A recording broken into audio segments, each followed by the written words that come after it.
በማንም በደል በማንም መተላለፍ ጣት ቀስራችሁ በሰው ድካም ላይ ፈራጆች አትሁኑ። ራሳችሁን ተመልከቱ፣ ሕይወታችሁን ተመልከቱ።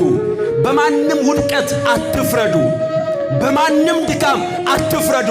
ምክንያቱስ እግዚአብሔር የታገሰውን እግዚአብሔር ዕድሜ የሰጠውን እግዚአብሔር ይመለሳል ብሎ የሚጠብቀውን ሰው ማን ፈራጅ አረገንኛ?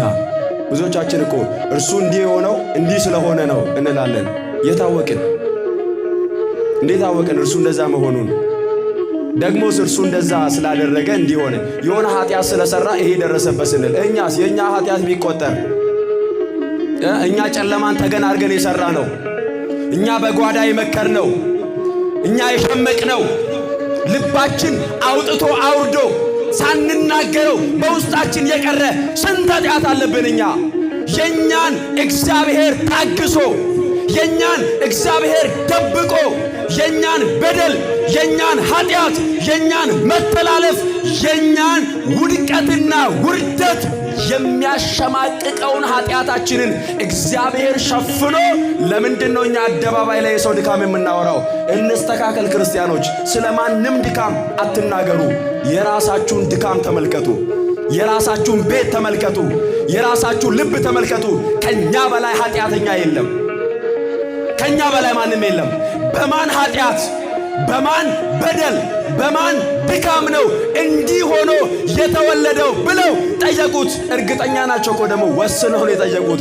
የሆነ ያጠፋ አካልም አለ፣ ወይ እርሱ ነው ወይ ቤተሰቦቹ ናቸው። ወስነውታል። ክርስቶስ መለሰና ወላጆቹ አልበደሉም፣ ወላጆቹ ኃጢአት አልሰሩም፣ እርሱም ኃጢአት አልሰራም። የእግዚአብሔር ሥራ በእርሱ እንዲገለጥ። የማን ሥራ ተናገሩ እስኪ? የማን ሥራ? አያችሁ፣ የሆነ ነገር በሕይወታችሁ የሚገለጠው እግዚአብሔር በእናንተ ጽናት በእናንተ ትዕግስት ሥራውን ይሠራል። የደከመውን ያበረታል፣ የዛለውን ያበረታል።